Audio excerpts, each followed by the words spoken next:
En las hermosas colinas de Ruanda, por donde hoy corren estos niños saludándonos, fueron asesinadas entre abril y julio de 1994 casi 1 millón de personas.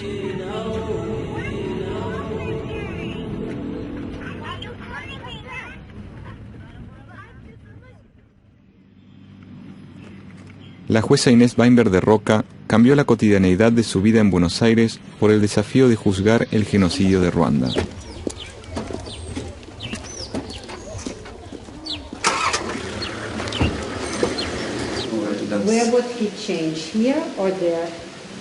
Llegué a África el 23 de mayo de 2003 para comenzar mi tarea como juez del Tribunal Penal Internacional para Ruanda. No dudé en ningún momento aceptar el trabajo, pero la primera semana fue difícil. Al llegar a Arusha empecé a desempacar y a la media hora, a la hora, escucho unos golpes en la puerta y unas voces que me dicen: somos de seguridad del tribunal, usted no se puede quedar en este hotel, tiene que mudarse a otro hotel. Como yo recién llegaba, no conocía a nadie como para cerciorarme de que realmente fueran de seguridad. En nuestro primer encuentro con Inés, supimos que ella es la única representante latinoamericana en esta Corte Penal Internacional. El tribunal funciona actualmente en la ciudad de Arusha, en Tanzania, y fue creado por el Consejo de Seguridad de Naciones Unidas a fines de 1994, con el objetivo de juzgar a criminales de lesa humanidad. A través de este tribunal, la comunidad internacional ha intentado reparar su silencio y su ausencia durante los sangrientos meses del genocidio.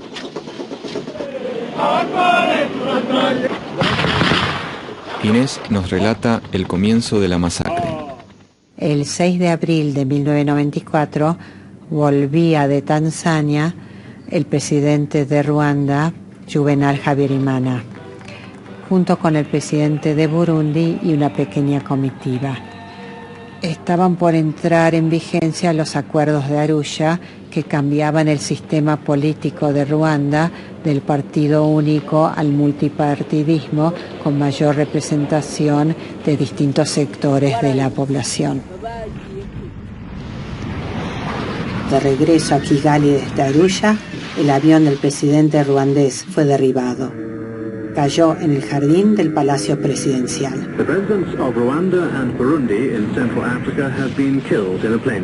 Varios miembros del núcleo más duro del partido gobernante habrían elaborado esa misma noche una lista de personas a ser asesinadas. Y al día siguiente se desata el genocidio.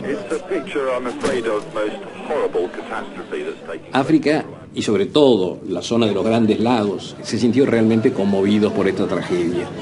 Una tragedia sin precedentes, por lo menos desde la época de la Segunda Guerra Mundial y del Holocausto, y con enormes pérdidas humanas, y lo que vino después, que fueron las consecuencias en miseria, enfermedades, hambre, etcétera.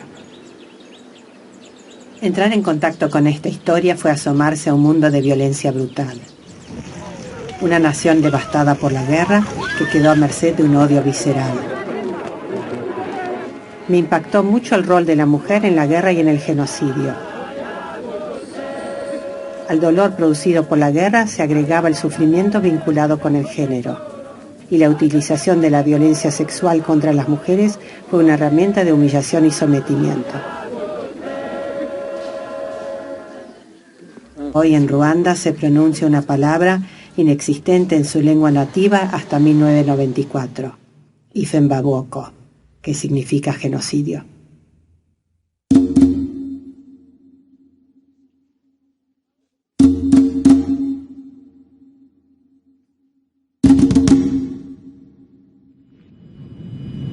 Inés tenía previsto realizar su primera visita oficial a Ruanda. Podíamos viajar con el convoy de Naciones Unidas al interior del país, acompañar a Inés en su recorrido en busca de pruebas, aproximarnos con ella al corazón de las tinieblas. Armamos 2 equipos de trabajo y repetimos la ruta que años atrás hiciera Inés: Buenos Aires, San Pablo, Ámsterdam, Nairobi. Luego de 48 horas de viaje, llegamos a la capital de Kenia, donde nos recibió Daniel Chuguru, embajador argentino para la región.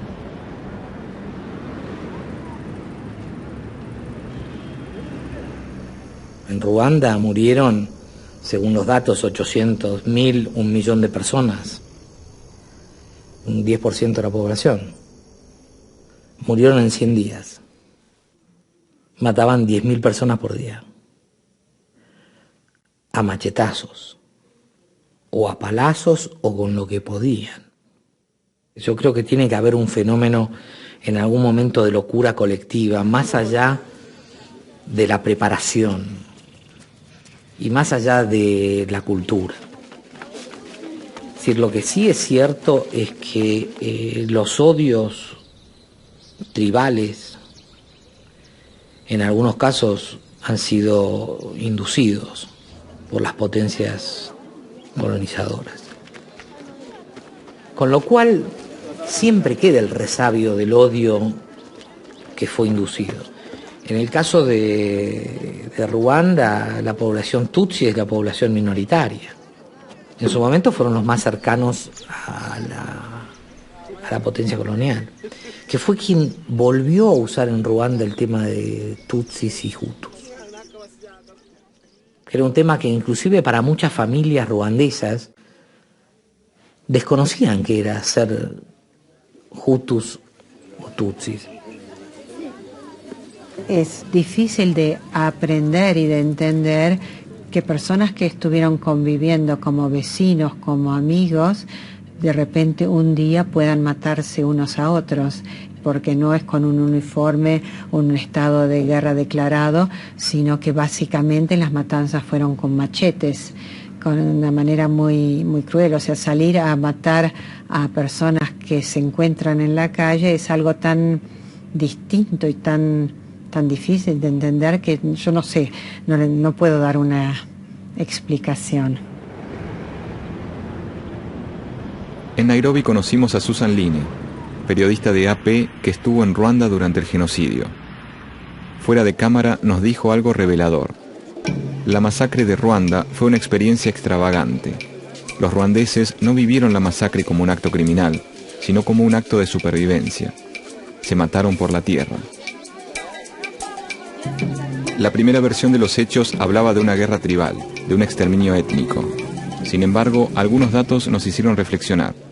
El territorio de Ruanda es de alrededor de 26.000 kilómetros cuadrados, apenas un poco más grande que la provincia argentina de Tucumán. En ese territorio viven más de 9 millones de personas, con una densidad poblacional de 343 habitantes por kilómetro cuadrado. En Tucumán, la densidad de población es 5 veces menor. Comprendimos que la tierra, su posesión, es vital en Ruanda, y bien podría haber sido otra causa de la masacre. Siguiendo el camino de Inés, partimos de Kenia hacia Tanzania, cruzando la frontera entre ambos países por el paso de Namanga. Hicimos el trayecto en bus, en 8 horas de viaje, empezando a atisbar la belleza de la sabana africana. Colores, vegetación, animales, enormes extensiones de tierra. Un camino destrozado que parecía no tener fin. Al llegar a Arusha, nos dirigimos al tribunal, donde Inés presidía una audiencia. Please be seated. Good morning, everyone. Mr. Constant, can you please read the case? Thank you, Madam President.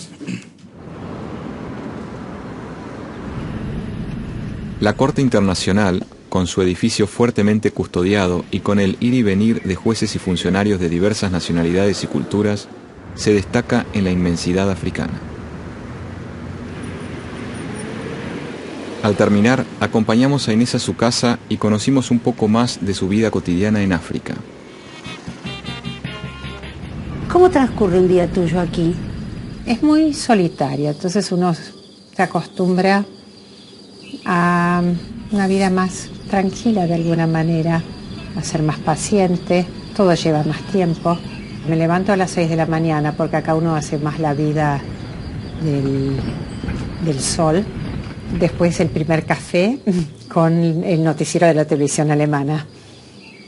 Las audiencias empiezan a las 9 de la mañana hasta la 1, después hay un receso de 1 a 2 y media y seguimos de 2 y media a 5 y media, 6 de la tarde en audiencia. Después siempre hay alguna otra cosa que resolver, así que el día se pasa realmente trabajando. ¿Por qué te atrajo el derecho humanitario? Yo no lo sé, sé que vos lo buscás en mis orígenes y en mi familia que tuvo que huir de la Alemania nazi. Yo no sé si tiene algo que ver, si eso crea mayor sensibilidad o no, realmente no lo sé.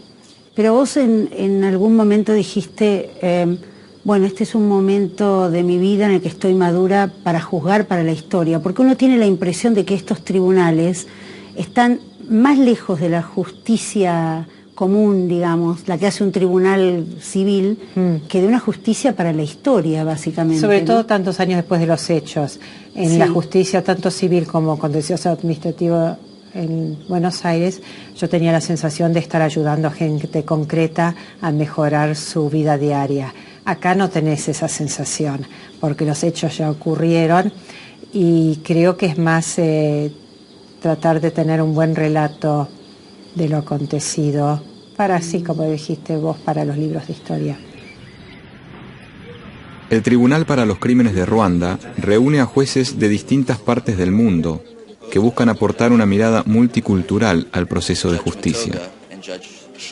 We never had any mechanism to try people who committed these very serious crimes. And people in Argentina know that the best. If it wasn't for civil society, ordinary people calling for justice, we wouldn't have had trials in Argentina and you wouldn't have had a tribunal for Rwanda. So the first thing is, this is something new to have a criminal prosecution of the most serious perpetrators. We as a country were concerned, but the international community was also concerned. So the international community thought the solution for us was to put in place the ICTR. So genocide is no longer a crime for Rwandans, and in Rwanda, the world, the international community recognized genocide as an international crime, punishable under international law. We are making a contribution. We are establishing the facts in an objective and careful way, thereby contributing to establishing the truth of what happened in 1994. In addition, we are applying the law in a scrupulous way, in conformity with the highest standards of justice. So, with other words, establishing the truth through fair trials is in itself an important contribution to reconciliation in a country.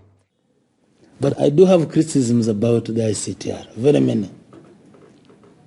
I don't like their speed at all. I don't like 33 cases in 13 years. That's not acceptable. I don't like the way they use money. I think they swim into a lot of money that can be used more usefully. And initially I did not like their heartlessness. You know, they used to act so recklessly, so heartlessly.